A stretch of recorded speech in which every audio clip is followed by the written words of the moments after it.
with you, always. We are at Star Wars Celebration, and we just got out of the Lucasfilm Studio panel where so much was announced, and we're joined by none other than Kathleen Kennedy herself. Kathleen, that was a lot. Yeah, it was a lot. Yeah, couple of hours we were up there. Yeah. It was pretty amazing. You know, I've seen everything, obviously, but when you get it all together like that and put it in front of people, it's overwhelming. Yeah, and they were all very exciting, but I think people are really excited for Dave Filoni to get a feature film. So what made you both decide that it was time to make that jump for him? You know, it hasn't been something that we just decided. It's actually, I feel like it's been something we've been working toward, and he's been working toward for almost a decade. Yeah. So this is a very evolving process. Nothing happens, you know, overnight, but it's really thrilling to see him take this step. And as we all know, he's had such a big impact on the Star Wars universe and its characters. So, you know, can you tell me if it'll feature any characters that we know and love or new ones? Well, it will, because he's obviously taking all the work that he's been doing in animation and now in television with Jon Favreau, and he's moving some of those storylines into the feature space. So there's going to be a lot people will recognize. Yeah, absolutely. And I imagine it might tie into some of the shows that we saw today. That's the intention. Yeah. And I also want to talk about James Mangold. Did you see his work on Indiana Jones 5 and think, all right, this guy needs a Star Wars? Well, I've been following Jim for a long time. Yeah. I mean, his work has been consistently so good. And certainly when he did Indy 5, it was clear that he's a real filmmaker, and he loves movies, and he loves Star Wars. He always has. And he's constantly been in my ear, hey, maybe, and then he came up with this idea, and we sat down and talked with Dave about it, and Carrie and all of us, and agreed that this would be a really good next step. Yeah. And of course, it was so exciting to have Daisy back today. Oh, that yeah. was huge. That's huge. Yeah. So what point in Rey's life are we going to rejoin her? Well, we're 15 years out from Rise of Skywalker. Right. So we're kind of post-war, post-First Order, and the Jedi are in disarray. And there's a lot of discussion around who are the Jedi, what are they doing, what's the state of the galaxy. And she's attempting to rebuild the Jedi Order based on the books, based on what she promised Luke. So that's where we're going. Yeah, and you mentioned Luke, and I think he almost seemed like almost a cautionary tale in the most recent trilogy. Will we see any of that play with Rey at all? I don't know as we'll spend a lot of time in flashbacks or Force Ghosts or things like that, but certainly the spirit of what he represents to her is going to be significant. And as you mentioned, it's 15 years after the Rise of Skywalker. So are the other two films, do you see them more as standalone movies? Oh, yeah. What we're doing, when we say standalone now, a lot of the storytelling, as you can see in the work that we've been doing in television, we started as a standalone idea, and then it's grown. And I think the potential of that could happen in these different eras of the timeline. But I don't want to make a commitment to that until we really get into it and see how it plays. Yeah, and I kind of want to talk a little bit more about that. I think the beginning of Disney Plus was kind of the beginning of a new era for Star Wars. So what have you learned about putting out Star Wars content in the past, 3-4 years? I think it was huge, actually, almost by accident, because interestingly enough, it's a format in which George was inspired when he first did Star Wars, serialized storytelling. And so when we got into the television space and realized we had this kind of long-form storytelling that we could get into, it was really conducive to Star Wars. And it's given us a lot of flexibility, opportunity to experiment. We knew we needed to introduce new characters, new storylines, and we could do that without the huge expectation of a movie. And now we're ready to move back into the movie space, and it's really exciting. Yeah, and for all the movies that we did hear about today, we do know that there are some that have been shelved. Well, they haven't been shelved. Most things haven't been shelved. Development is a complicated, long-term process. Some people, we're dealing with scheduling, because obviously really talented people are working. So we don't, it's often not a shelving. It's just, is it ready? That's really what it comes down to. Yeah. So I'm thinking about kind of projects like Rogue Squadron and Kevin Feige's project. So could those still see the light of day? Kevin Feige's project was something announced in the press, or I suppose fandom. But there was nothing ever got developed. Right. We never discussed an idea. We did, as everybody knows, Kevin's a huge Star Wars fan.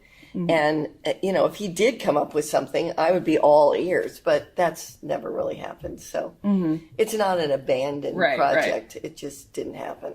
Now, Rogue Squadron, any chance? Rogue Squadron, that definitely is something that we still talk about. Whether it's a movie or whether it ends up being in the series space, that's definitely something. Fantastic. And we've talked a lot about movies, but I want to talk about the really exciting shows that we got a glimpse of today. So you have Ahsoka, you have Acolyte, you have Skeleton Crew. What do you hope each of these brings to your current Star Wars universe? What we're seeing, and Dave talked a lot about this, we're seeing the opportunity for fans to find where their entry point is in Star Wars. There's a lot of things now going back almost 50 years. Yeah. So you don't want people to feel like they have to see everything in order to step into Star Wars. And we also want to look at the generational aspect of Star Wars. It's always been something that's been passed down.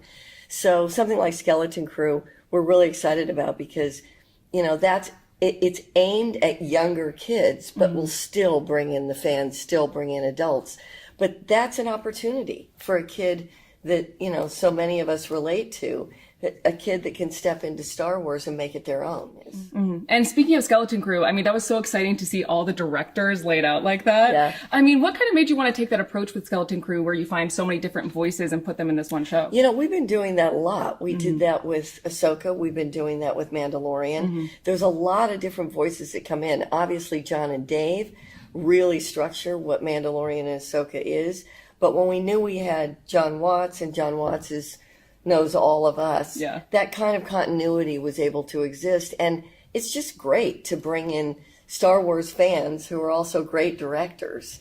And they may have an idea here and there that shifts a point of view, and that's exciting. That's what we want. And I was excited to see more of The Acolyte, which has been one of the more mysterious projects, but you said you've seen 4 episodes and you were blown away. So what about them blew you away?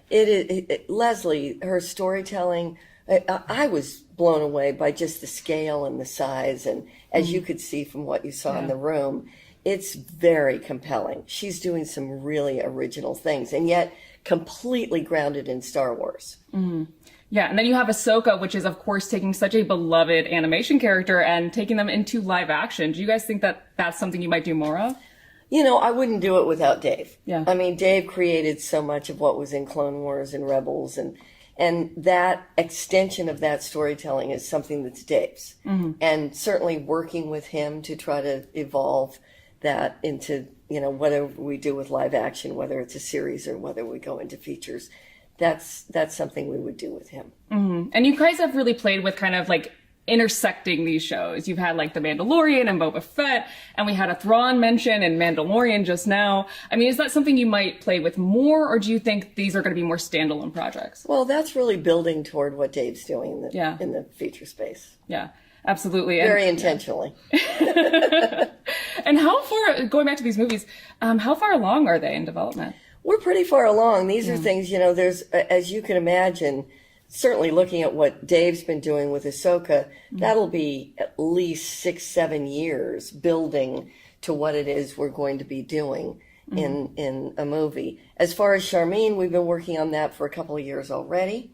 And with what Jim's doing, Jim and I, because we had the benefit of doing Indiana Jones together, there was a lot of discussion about what that story is. And so he's, what's great about Jim is he's a writer-director, much like Dave is. So he can move that along at a pretty fast pace. So everything's kind of moving along. We may have a really nice situation where we have all of these things ready to go and we can take our time figuring out when we make them. Yeah, we'd like that to see them all go out. And I think Star Wars is kind of a genre unto itself at this point. Are there any kind of genres, though, that you want to play more within Star Wars? Well, I think we've been doing that. Yeah. Obviously, George started that. So, specifically, we're looking at Westerns with what Mandalorian is. That Dave is very influenced by Kurosawa and Japanese films. And that, I would say that influences the tone of Ahsoka probably more than it does with Mandalorian. And then Amblin movies, Goonies, that kind of thing. those fun kid adventure stories, that's very much influencing Skeleton Crew. And then the spy thriller with Tony Gilroy and Andor was very much in the vein of, Bourne and the things that he's done. So very distinct genres. No, you're so right. And I also want to ask about, Donald Glover recently talked about the Lando series. Can you give us any update on that? Is it still happening? I can just tell you it's still happening. Yeah. And he's very excited about it. Clearly. Yeah. And before we wrap up, I just want to, see if there's any major hope that you want to, a new hope, that you want to strive for in this kind of new era of Star Wars that you just announced today. It's as I said, I think quality is always everything. Yeah. We want to tell resonating stories that really speak to what Star Wars is. I don't want it, and none of us want it, to become like everything else. We want it to be something that continues to live up to the expectation that fans have.